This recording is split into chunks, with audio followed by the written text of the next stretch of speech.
तो civil engineers I hope सब बढ़िया होंगे, खुश होंगे। तो आज का टॉपिक है हमारा how to be successful in your civil engineering career. ये तो काफ़ी इम्पोर्टेंट चीज़ है और सबके दिमाग में आता भी होगा कि कैसे हम एक सक्सेसफुल इंजीनियर बन सकते हैं। देखो, जो आज मैं बताऊंगा आपको वो एक प्रैक्टिकली फील्ड बेसिस बताऊंगा कि फील्ड पे कैसे ग्रो कर सकते हो। अगर आप एक सिविल इंजीनियर बन चुके हो, एक साइट इंजीनियर हो, जहाँ आपको अभी फ्रेशर हो, तो आपको क्या क्या चीज़ें आनी चाहिए कि आप एक अच्छी मुकाम पे पहुंच सको, एक ग्रो कर सको, अपनी सैलरी ग्रो कर सको, नेक्स्ट पोस्ट पे जा सको। तो जो बेसिक चीज़ें होती हैं जो सिविल इंजीनियर को आनी चाहिए मस्ट, तो उसी से वो ग्रो कर सकते हैं। तो आज का वीडियो उसी पे है, चलो स्टार्ट करते हैं। सबसे पहले क्या है, बार वेंडिंग शेड्यूल जो है। जिनको नहीं पता है बार वेंडिंग शेड्यूल, पहले मैं वो बता देता हूँ। बार वेंडिंग शेड्यूल क्या है, बीवीएस क्या है कि जो ड्राइंग आती है हमारी, कोई भी ड्राइंग है जो स्ट्रक्चरल ड्राइंग है, उसमें जो स्टील की डिटेल दी रहती है उसको पूरे प्रॉपर पैटर्न वाइज से प्रॉपर शेप में कैसे कन्वर्ट करना है, उसकी लैपिंग लेंथ, एंकरेज लेंथ, उसकी शेप के हिसाब से उसको मतलब थियोरेटिकल किया जाता है। तो उसे हम बार बेंडिंग शेड्यूल बोलते हैं।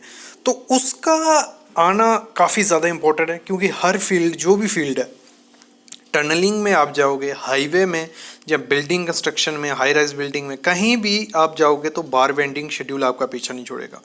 और बार बेंडिंग शेड्यूल बनाना एक मतलब एक आना ही आना चाहिए किसी भी सिविल इंजीनियर को। पहले बेसिक थ्योरेटिकल मतलब हैंड रिटन से स्टार्ट करो, फिर धीरे धीरे एक्सेल पे जाओ।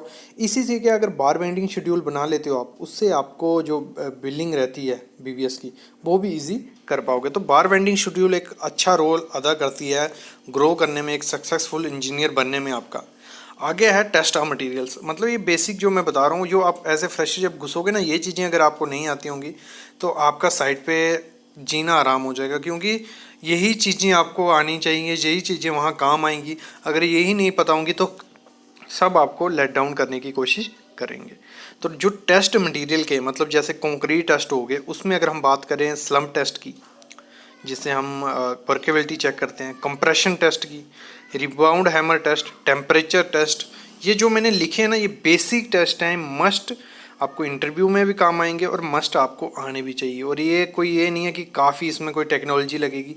बेसिक अगर आप प्रोसीजर भी पढ़ लोगे, आप कहीं भी जाके एग्जीक्यूट उसको कर सकते हो। तो कंक्रीट टेस्ट में ये हो गया slump test, compression test, rebound hammer test, temperature test, split tensile strength और साउंडनेस। ये आपको कहीं गूगल पे भी मिल जाएंगे और ऐसे आपको वीडियोस भी मिल जाएंगी। तो नेक्स्ट जो है soil test, core cutter test, ये मस्ट आना चाहिए, compaction test, sand replacement test, triaxial test, consolidation test etcetera. ये हो गया। फिर बिटवीन के जो टेस्ट रहते हैं, ductility test, softening point test, gravity test, penetration test, ये बेसिक अगर ये आप पकड़ के चलो 10-15 टेस्ट, अगर आप इनका प्रोसीजर भी पकड़ लेते हो, जहाँ वीडियोस देख लेते हो, तो ये आपको इंटरव्यूज़ में भी काम आएंगे और ऐसे फील्ड पे एग्जीक्यूट करने भी काम आएंगे। दो चीज़ें हो गई, एक हो गई हमारा बीबीएस, दूसरा हो गया टेस्ट ऑफ मटीरियल। आगे बढ़ते हैं, आगे आ गई कम्युनिकेशन स्किल्स। ये तो मस्ट चीज़ ज़रूरी है क्योंकि जब इंटरव्यू देने जाओगे वहाँ काम आएगी। फिर जब क्लाइंट से रिलेट करोगे उससे, क्योंकि अगर कम्युनिकेशन अच्छी होगी ना, तो क्लाइंट से एक वे में बात कर सकते हो और वो मतलब एक अच्छा इफ़ेक्टिव तरीका हो सकता है काम करवाने और करने का। तो कम्युनिकेशन स्किल ये नहीं है कि आपको इंग्लिश आनी चाहिए, या आपको प्रॉपर वे से जो मदर टंग वहाँ लैंग्वेज है वो आनी चाहिए। एक मतलब कम्युनिकेशन होना चाहिए, जो भी आप समझाने जा रहे हो या समझा रहे हो वो अच्छे से लेबर को भी पता चल जाए, क्लाइंट को भी पता चल जाए, जो आपके सुपीरियर हैं उनको भी अच्छे से आप समझा सको। तो ये मैटर करती है कम्युनिकेशन स्किल्स। आपको नॉलेज कम होगा, अगर कम्युनिकेशन स्किल आपकी अच्छी होगी तो आपके सक्सेसफुल होने के चांसेस काफ़ी ज़्यादा हो जाते हैं। आगे बढ़ते हैं, आगे आते हैं आईएस कोड की बारी।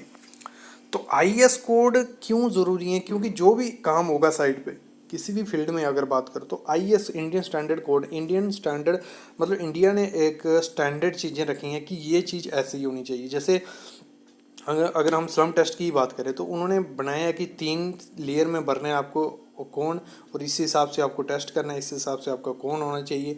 जहाँ अगर हम ब्रिक की बात करें तो मटेरियल का हो गया, एग्जीक्यूशन का हो गया, टेक्निकल स्पेसिफिकेशंस हो गई, तो सब आईएस कोड में मेंशन है। तो आईएस कोड आपको आना ही आना चाहिए। ये नहीं कि वो पूरा रट दो आईएस कोड, लेकिन उसको पढ़ो, उसमें से जो बेसिक चीज़ें मिलती हैं, जैसे मैंने टेस्ट की बात की, वो टेस्ट पढ़ो, टेस्ट की क्या डिटेलिंग है। मटेरियल की स्पेसिफिकेशंस पढ़ो, बेसिक बेसिक चीज़ें एक बार बैठो, मतलब कोई हफ्ता है, कोड लो जो बेसिक आप सर्च करो। कोड अगर आपको चाहिए मैं डिस्क्रिप्शन में लिंक दे, आप डिस्क्रिप्शन में लिंक नहीं भी दूंगा, आप कमेंट करो अगर आपको कोड चाहिए, मैं आपको लिंक दे दूंगा, आप जाके डायरेक्ट डाउनलोड कर सकते हो, कोई ज़रूरत नहीं है आपको फी पैसे पे करने की या उसकी हार्ड सॉफ्ट कॉपी लेने की। तो वही चीज़ है, उनका मतलब एक निचोड़ निकालो, सब कोड को पढ़ो, कम ज़्यादा पेजेस तो है नहीं, थोड़े बहुत रहते हैं उनमें, तो उनके हाईलाइट करके वो निकाल के रखो, वो आपको इंटरव्यूज़ में भी काम आएंगे और साइड पे भी काम आएंगी।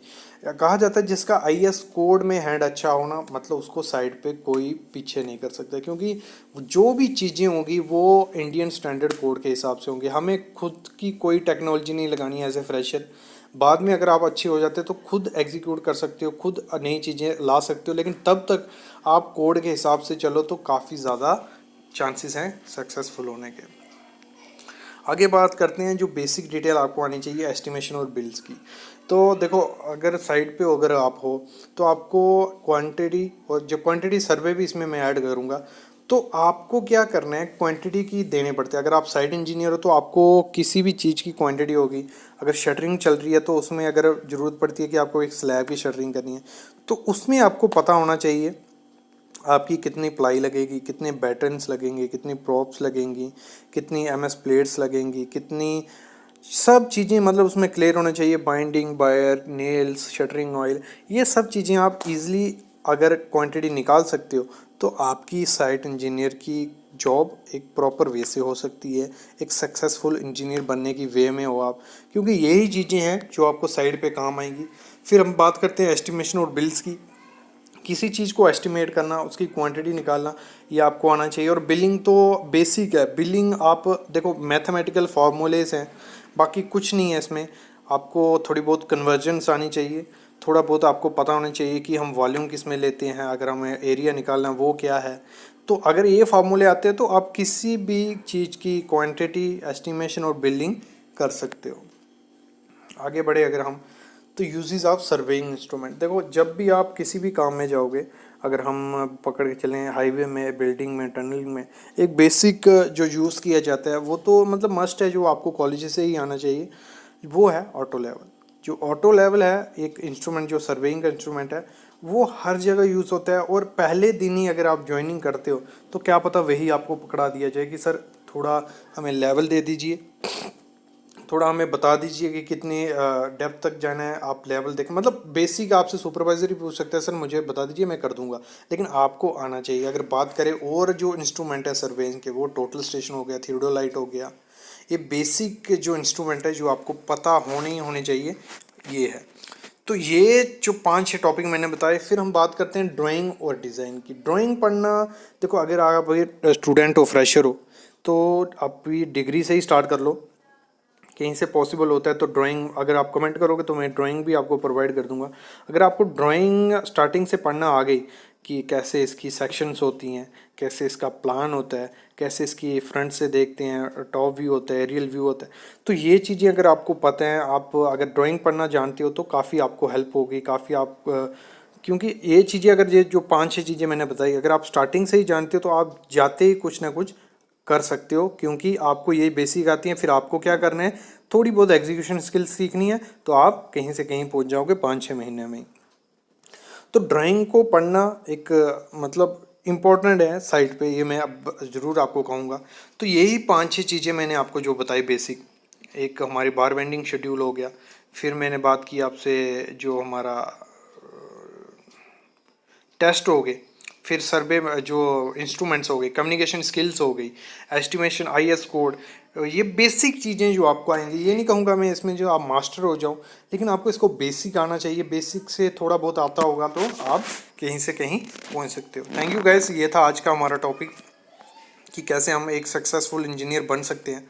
तो आई होप आपको टॉपिक पसंद आया होगा, तो पसंद आया होगा तो लाइक करना और प्लीज़ चैनल को सब्सक्राइब करो। और आप इस चैनल पे डिमांड भी कर सकते हो कि आपको कौन सा टॉपिक चाहिए। जो भी कमेंट आप करोगे उस पे टॉपिक, उस टॉपिक पे वीडियो ज़रूर बनेगी। बस कमेंट करने की देरी है, आप कमेंट करो, आपके वो टॉपिक पे वीडियो ज़रूर मिलेगी। Thank you guys.